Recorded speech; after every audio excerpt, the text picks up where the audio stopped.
اور اب اس لائق نہیں تھی کہ اس کو زمین کے اوپر پھر موقع دیا جائے.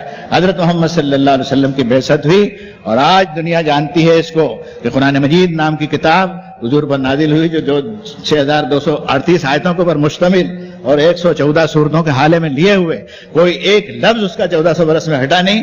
وہ دنیا کے انسانوں کے سامنے محفوظ ہے اور اس میں اہل ایمان اللہ کے فضل سے سر فہرست ہیں کہ ایک 10 برس کا بچہ بھی قرآن مجید کا ایسا حفظ رکھتا ہے کہ ایک لفظ بھی کوئی بڑے سے بڑا عالم ادھر ادھر کر دے تو فوراً لقمہ دے کر روک دے گا اس کو.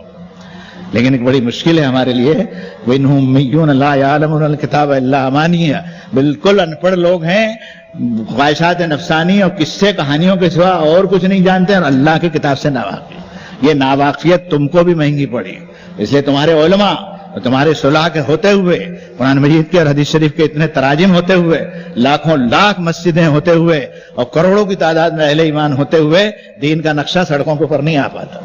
اس بار ربیع الاول میں تم جو دکھا رہے ہو باہر سڑکوں کے اوپر, یہ دکھانے کی چیز نہیں تھی. یہ تو قومیں دکھا چکی تھی, یہ کرتب قومیں دکھا چکی تھی, بہت پہلے کی بات ہے.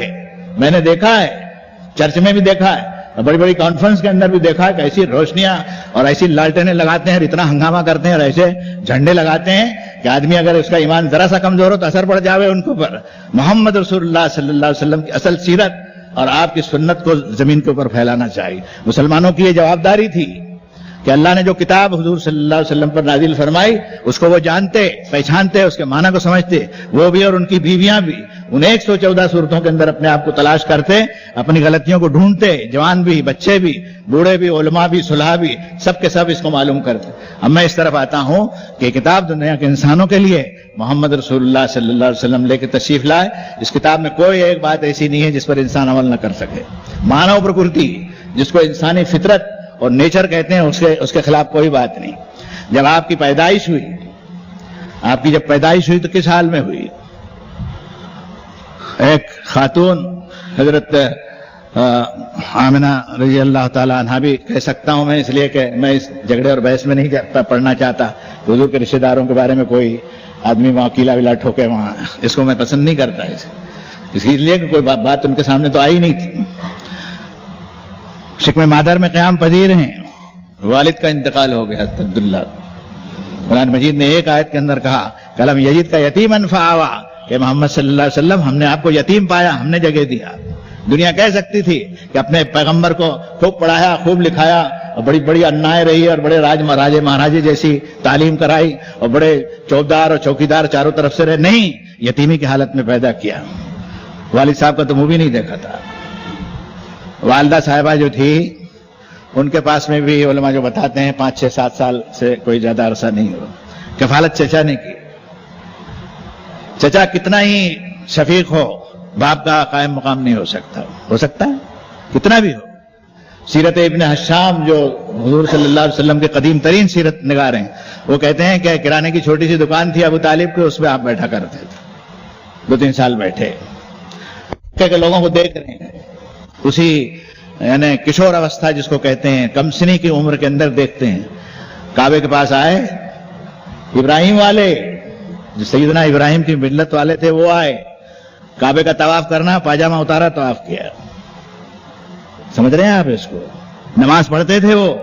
فرمایا ما کان صلاتهم عند البیت الا مقام تصدیہ. کیا نماز تھی؟ نماز کا اصل ڈیزائن جو تھے وہ بھول گئے تھے اس کو. تالیاں بجاتے تھے, سیٹی بجاتے تھے.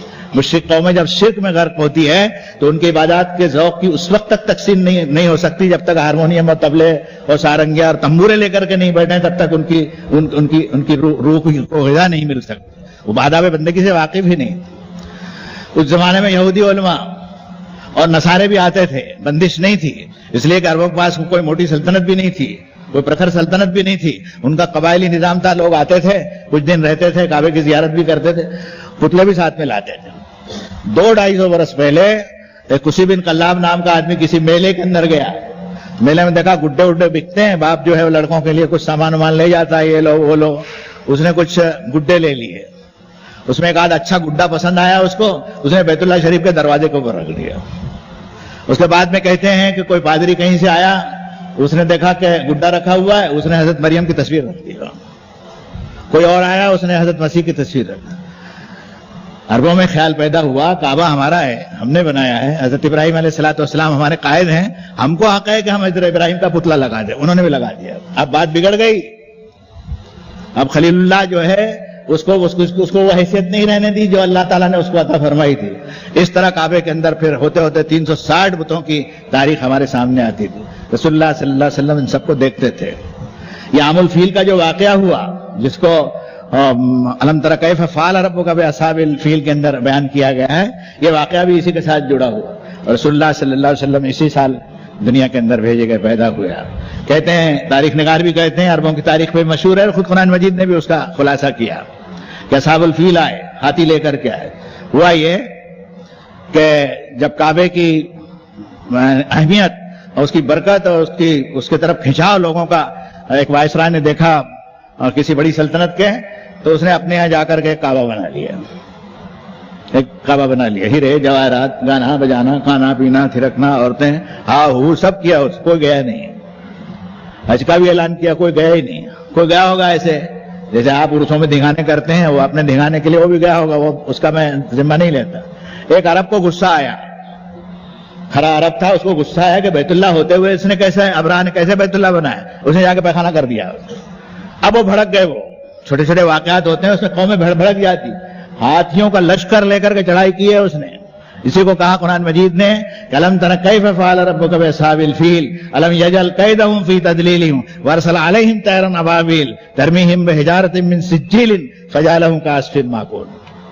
اس واقعے کے دیکھنے والے رسول اللہ کے زمانے میں موجود تھے، انہوں نے اس واقعے کو بھی دیکھا تھا، اور رسول اللہ صلی اللہ علیہ وسلم کی بھی زیارت انہوں نے کی، ان کی جوانی بھی دیکھی آپ۔ نزول قرآن کے وقت میں بھی کچھ بڑے بوڑھے لوگ موجود تھے، جب حضرت کی عمر 40 سال کی ہوگی۔ اور ہوا یہ کہ ابراہ جب لشکر لے کر کے آیا تو کعبے کا متولی کون تھا؟ حضور صلی اللہ علیہ وسلم کے دادا تھے، حضرت عبد المطلب، بڑے وجیح اور لہیم شہیم، بہت شریف النصف آدمی، اور دیکھنے میں بھی بڑے اونچے، پورے تگڑے، بالکل ذوالقرنین جیسا وصف لیے ہوئے۔